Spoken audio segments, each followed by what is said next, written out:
Hello, welcome back to my channel. My name is Carly Stevens. I'm a teacher and author, and this is English Nerd.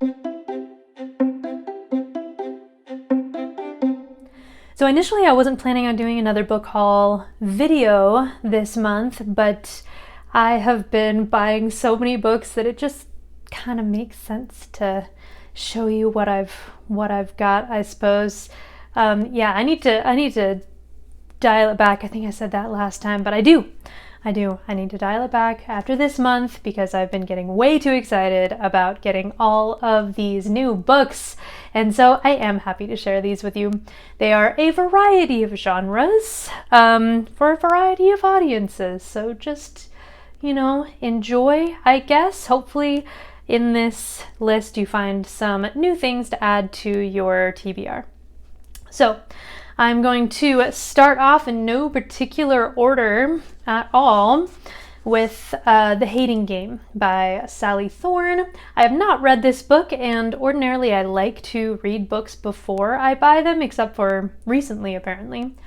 This one has been a romance bestseller for quite a long time, and I heard that it's fun, so I'm going to give it a shot, and I can't vouch for it personally because I don't know what I'm going to think about it, but it sounds like it'll be a good time, and yeah, I regret nothing, so that's number one. Okay, number two. Now don't laugh. Don't laugh. I have got, for the first time ever, historical romance with one of those covers. Now there's a story behind why I got this. And that is that I was doing an indie author kind of group book selling thing. So my books were there. A lot of different local authors were there from different parts of Colorado. And so I met Lana Williams, and she was a really fantastic person. I enjoyed talking to her. She has lots of books out. And so I was planning on buying a book while I was there, supporting somebody because I want to be supported as well. And she kind of gave me the breakdown of some of the tropes that were in the books that were on the table. So normally this cover would be, honestly, would just turn me off from buying it. I'm sorry, Lana, because it's not my normal genre. But she said that it is not only historical romance, but it has some spy elements to it as well. So it has multiple things going on, and I like that. I can get a little bit bored when the entire plot is just will they, won't they. I like when there's a bit more going on. So it actually, once I learned a little bit more about it, it did sound like a really fun read, romancing the rogue. And I got it signed because, she was there. So why not, right? Okay, next is another book that I got at that book sale that I just mentioned, and that is The Poppy War by R.F. Kuang. I'm going to assume is the way that you pronounce that last name. The Poppy War, this was just in an extra bin of super cheap books there. It was mostly independent authors that were represented at that book sale, but then they had a few of these, and I spied this one for $1. Can you believe it? And so I grabbed it immediately, and I'm looking forward to reading this one because I've heard uniformly really good things. So I think the odds that I'll enjoy this book are quite good. So I think this is, I know it's fantasy, but other than that, I don't know a ton about it. I'm going to go into it mostly blind with just generally good reviews to light my way. Okay, next up, I'm really excited about this one, Blue Mermaid Memories by Amanda Casey. Not only is this book breathtakingly gorgeous, including the inside, which has these pen and ink illustrations for every chapter. They are so beautiful. Let me find a particularly good one. Look at that. Look how beautiful that is. But Amanda Casey is a friend of mine. She has been part of the writing group that I meet with every 2 weeks for years. And she's been working on variations of this story. This is the prequel novella to a series that's going to come out starting next year. This just came out itself on August 20th, so it's pretty new as well. Amanda is named in all of the acknowledgments of all of my published books because she has helped give some feedback there. So yes, if you like adult urban fantasy with some romantic themes to it, and this one in particular, the main character is a sea nymph who's living as a human, then definitely give this a try. Blue Mermaid Memories by Amanda Casey. It is a beautiful book to add to your collection. All right, we're going through the, I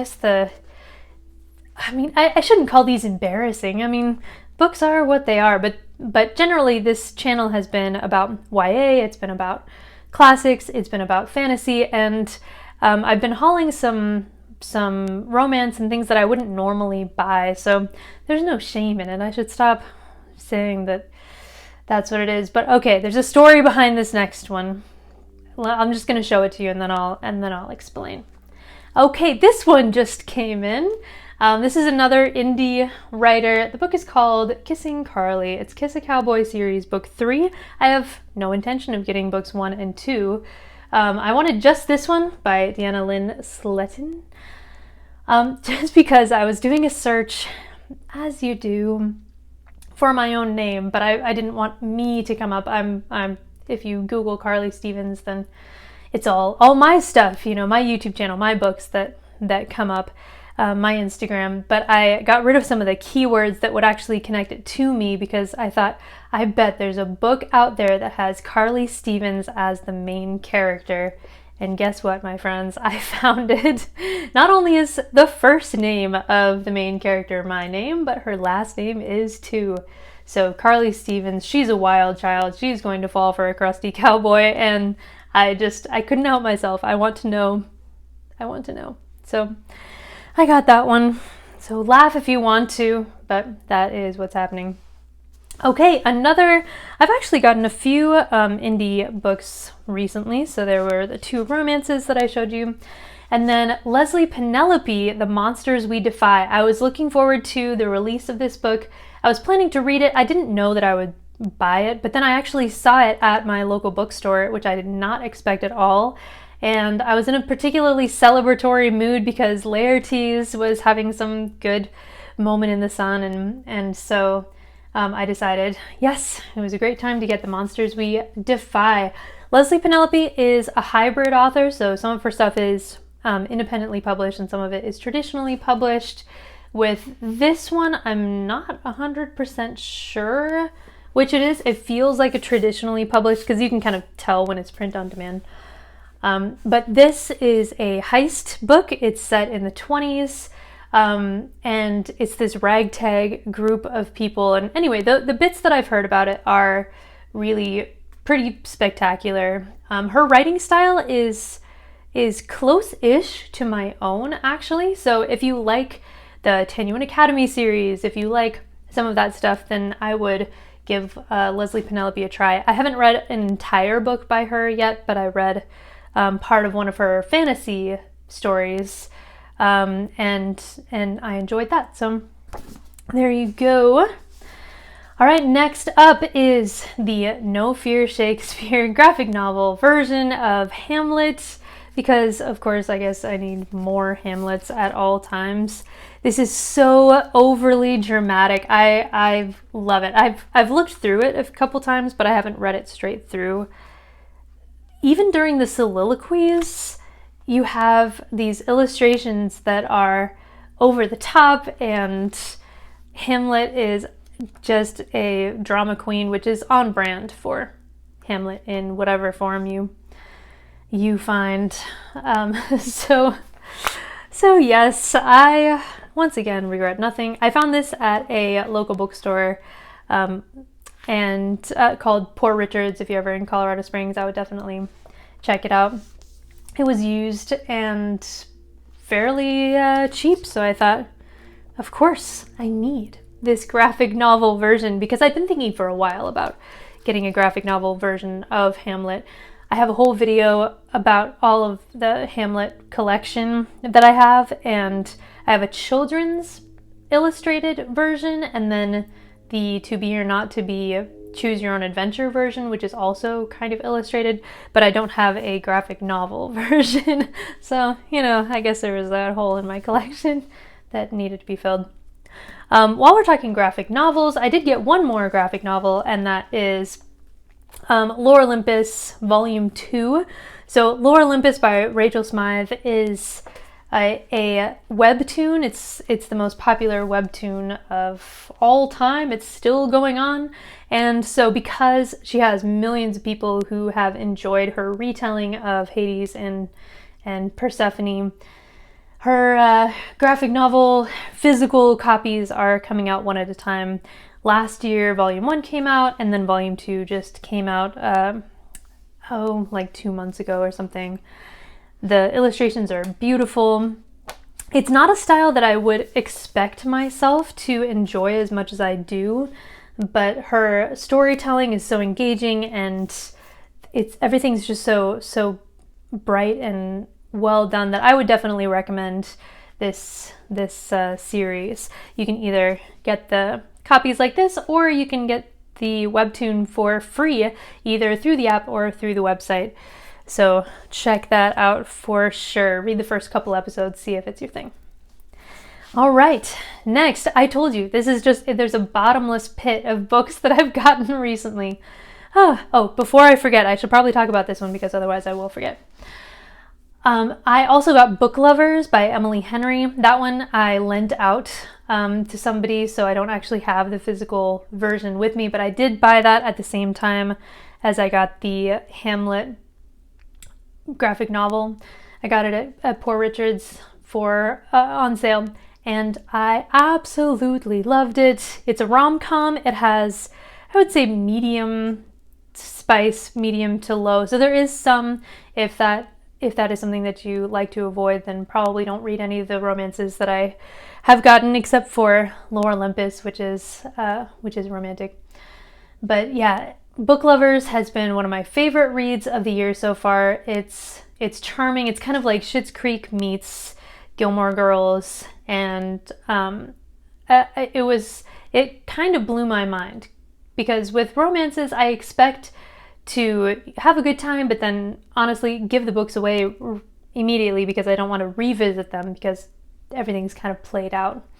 However, with Book Lovers, the relationship not only between the romantically connected pair, but also between the woman and her sister and the town and everything, I just was so invested, and the banter was so smart that I will very likely return to that book, reread it, and enjoy. So yes, Book Lovers, if you enjoy reading romances or rom-coms, then I would highly, highly recommend it. It was super good. Okay, and some more. The City of Brass by S.A. Chakraborty is the next one. I got City of Brass at the same time as I got Poppy War in that basket of magnificent things at the indie book sale. It was just books that they were practically giving away, and this has been on my TBR forever. I have not read it yet. It's adult fantasy that's kind of Middle Eastern inspired, and I have only heard great things about this series. It's chunky, so I have to be in the mood to enter into this new elaborate world in a long book. I have a few books on my TBR that are like that I suspect very much that I'm going to love when I get there, but I just, you know how it is, you have to be in the mood to appreciate something like this. So now I have it, so when the mood strikes, I can take advantage of it and finally read the series, starting with The City of Brass. I mean, just look how beautiful that is in general. That is a gorgeous book, and it's, if it's not brand new, then you could have fooled me. And finally, I have been binging the Office Ladies podcast. I think I've even mentioned it in passing here on the channel. I'd be kind of surprised if I hadn't. And I'm doing a rewatch of The Office. It's always been one of my favorite comedy shows since it came out. And so Jenna Fischer and Angela Kinsey wrote The Office BFFs, which just came out a couple of months ago, not very long at all. And I was at Target, I found this, and I was super excited because it chronicles their friendship, because they are best friends, not in the show, but in real life. And they have all these photos, these personal photos that they sprinkle in. And so I'm looking forward to diving into this. It just looks so charming. It's a beautiful book. It's like a coffee table worthy kind of book. So now my problem becomes, where am I going to put all these things? I have these two major bookshelves and then just books, piled every which way. So I'm in the market for a new bookcase to house all of my wonderful new finds. I am so excited about all of these new books that I've gotten. I think it's just going to be a blast going through all of these. So if you are looking for a new book to read, I have a couple of suggestions on top of the ones that I just got. Into the Unreal, the second book in the Tanyuan Academy series, just came out in audio. So if you prefer to read in audio, as I do the majority of the time, then you can check that out. The first two books, 2 out of 3, are in audio right now, which is super exciting. Laertes just came out, 8 weeks ago or so, so it's still relatively new. So if you are in a dark academia, Hamlet retelling, if we were villains, secret history kind of mood, this is a fantastic read that is in all formats except for audio as of the making of this video. If you want something for free, then you can join my newsletter and get Tanyuan Academy stories for free sent to your device. So there you have it, a book haul video to hopefully end all comparable book haul videos. Look at this stack. I mean, that's honestly a beautiful stack, and I regret nothing, but probably I ought to pause on the book buying. All right, thank you for joining me. What is the latest book that you got that you are super excited about? Tell me all about it in the comments. Like this video if you like it. Don't forget to subscribe, and I will see you next time.